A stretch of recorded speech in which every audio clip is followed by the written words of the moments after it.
BNP কর্তৃক আয়োজিত আজকের এই যে আলোচনা প্রতিবাদ সভা, আমার বন্ধু রেজাউল সাহেব বলেছেন যে 13 বার জনাব জননেতা আলীনাজ মাহমুদ খৈয়ম নমিনেশন পেয়েছে। আমি আবার ক্লাস 6 থেকে ইয়াসিন হাই স্কুলে পড়াশোনা করেছি, তো আমি ক্লাস 6 থেকে বিএনপি করি। এই জীবন দশায় ছোট মানুষ হিসেবে অনেক কিছু দেখা গেল। পৃথিবীতে যদি কোনো জায়গা পবিত্র একটা জায়গা থেকে থাকে, সেটা আমরা মনে করি যে মক্কা শরীফটা। মক্কা শরীফের মতো পবিত্র জায়গায় দাঁড়িয়ে যারা মিথ্যাচার করতে পারে, তাদের নেতৃত্বে এদেশের আপামর সাধারণ জনগণ কি প্রত্যাশা করতে পারে?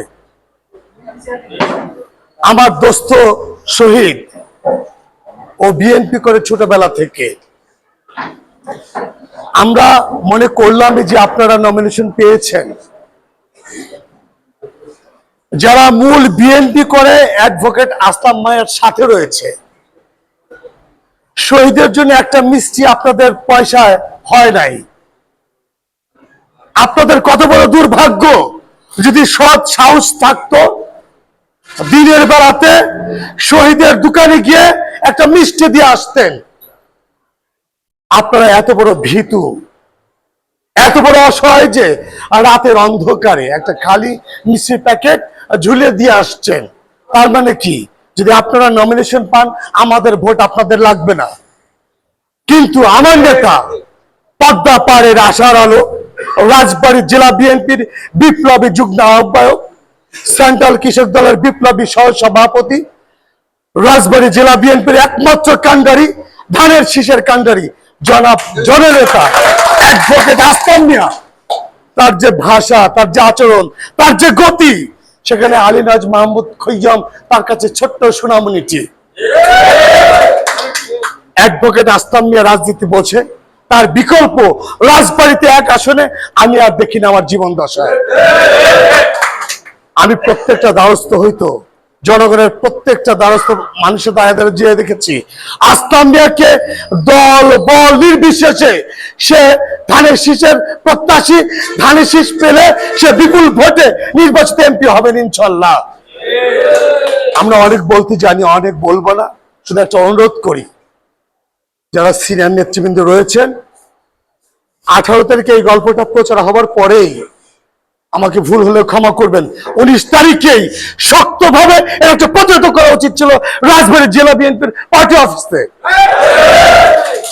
যেহেতু দেরি হয়ে গেছে, আমার নেতা অ্যাডভোকেট আসলাম মিয়ার সাথে আলাপ আলোচনা করে যত দ্রুত সম্ভব এর বিরুদ্ধে শক্ত একটা প্রতিহত করা উচিত।